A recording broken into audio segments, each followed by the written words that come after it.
जैसे कि जैसी फैमिली में हम लोग आजकल रहते हैं, हम लोग जैसी फैमिलियों से बिलोंग करते हैं, तो आपने भी देखा होगा मोस्टली हमारी फैमिली के अंदर जैसे कि हस्बैंड वाइफ हो गए, उनके बच्चे हैं या फिर दादा दादी हैं बच्चे के, एक फैमिली में एडजस्ट करते हैं आराम से, नॉर्मली हम लोग सर्वाइव करते हैं। और हम लोग राजस्थान से बिलोंग करते हैं, तो हमें ये भी पता है कि बहुत सी फैमिली हमारे इर्द गिर्द ऐसी होती हैं जिसमें जो जॉइंट फैमिली होती हैं, उसमें 2-4 भाइयों के परिवार पूरा, उनके बच्चे, दादा दादी सब लोग एक साथ रहते हैं और एडजस्ट कर लेते हैं। ऐसी फैमिली अब भी हमारे आसपास में देखने को मिल सकती हैं। लेकिन हमारे लिए सबसे स्ट्रेंज तब होता है जब हम लोग वृद्धाश्रम देखते हैं, अनाथालय देखते हैं, ऐसी चीज़ें जब देखते हैं तो हमें थोड़ा सा अजीब लगता है कि ऐसे भी लोग हैं, क्योंकि वे वही माता पिता हैं जिनके संतानें हैं, जिनके घर भी हैं, लेकिन उसके बावजूद भी वो लोग जो हैं वहाँ पे वृद्धाश्रम में रह रहे हैं। लेकिन मैं आपसे ये कहती हूँ कि हमें इतना स्ट्रेंज क्यों फील होता है। हमें तो आश्चर्य भी नहीं होना चाहिए कि जो हमारे समाज में ऐसी गतिविधियां होती हैं जिसमें वृद्धजनों को घर से बाहर निकाल दिया जाता है, क्योंकि और वो वृद्धाश्रम में रहते हैं, क्योंकि ये हम लोगों की ही देन है। सच्चाई है, बिल्कुल है। सुनने में थोड़ा सा अजीब लगेगा, लेकिन थोड़ा सा आप गौर करके सोचेंगे तो आपको भी सच्चाई दिखेगी कि वास्तविक रूप से जो भी परिणाम हमारे सामने आ रहे हैं वो हमारी ही देन है। हम हमारे बच्चों को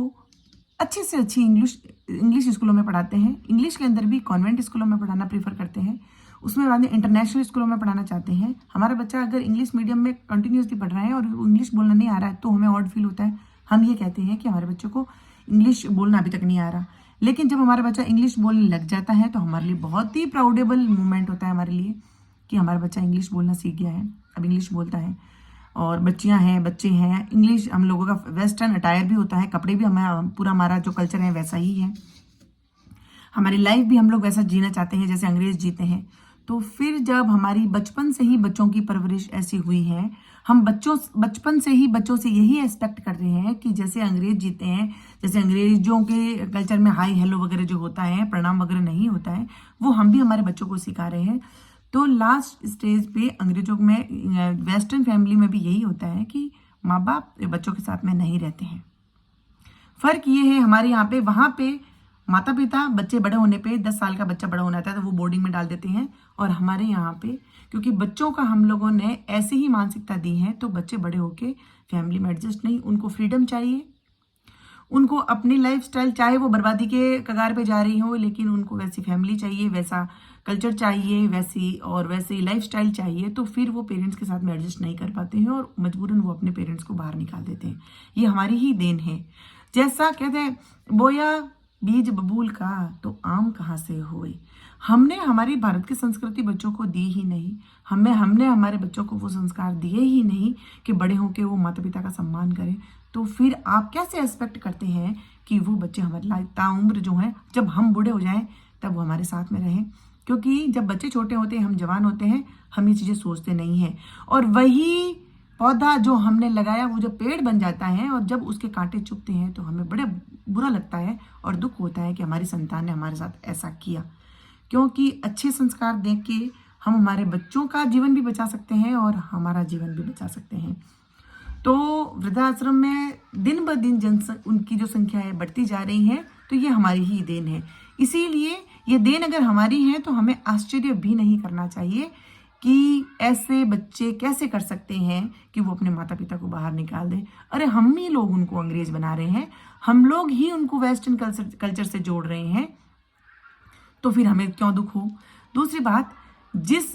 देश को आज़ाद करने में 20-20 साल के लड़कों ने, भारत के नौजवानों ने जान दी, जैसे कि भगत सिंह जी हो गए, सुभाष चंद्र बोस जी हो गए, सुखदेव हो गया, बहुत सारे, ये बहुत लंबी चौड़ी लिस्ट है।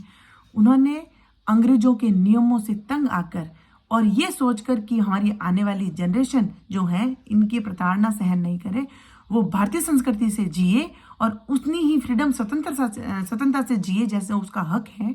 और वो भारत के लिए मर मिटे। और उसके बावजूद भी हमने वेस्टर्न कल्चर नहीं छोड़ा,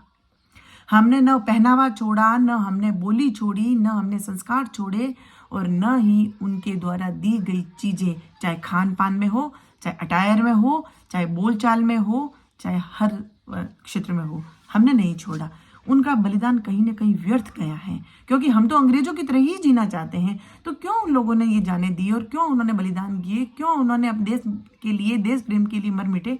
उनकी आत्मा भी कहीं कहीं भटक रही होगी, तो बड़ी शर्मिंदा हो रही होगी कि मैंने इन लोगों के लिए, हम लोगों ने इन लोगों के लिए जान दी जो वास्तविक रूप में अंग्रेज बनकर ही चाहते थे। अंग्रेजों की लाइफ में आपकी इंपॉर्टेंस नहीं है भारतीयों की, जितनी हमारी लाइफ में अंग्रेजों की या ऑल फॉरेनर्स की इम्पोर्टेंस है। और न जाने, मुझे ये समझ में नहीं आया था क्यों आप लोग इतनी इंपॉर्टेंस इनको देते हो, क्योंकि एक बार अगर हमें पता चल जाए, क्योंकि ये देश हमारा एक परिवार है और हम सब उसके सदस्य हैं, जिस दिन अगर आपको ये पता चल जाए कि आपके परिवार को बर्बाद करने का जो कारण है वो कोई व्यक्ति है, क्या उस व्यक्ति से आप प्रेम करेंगे? तो फिर आपके कैसे इन फॉरेनर की संस्कृति से आप इतना प्रेम कर सकते हैं, कैसे उनको फॉलो कर सकते हैं, कैसे उनके कल्चर को आप लोग एक्सेप्ट करके जीवन जी सकते हैं और वही कल्चर अपने बच्चों को देते हैं और आप ये सोचते हैं कि आपके बच्चे आपके बन के रहें और आपके साथ में अच्छे संस्कार दिखाएं, क्योंकि वो तो आपने दिए ही नहीं।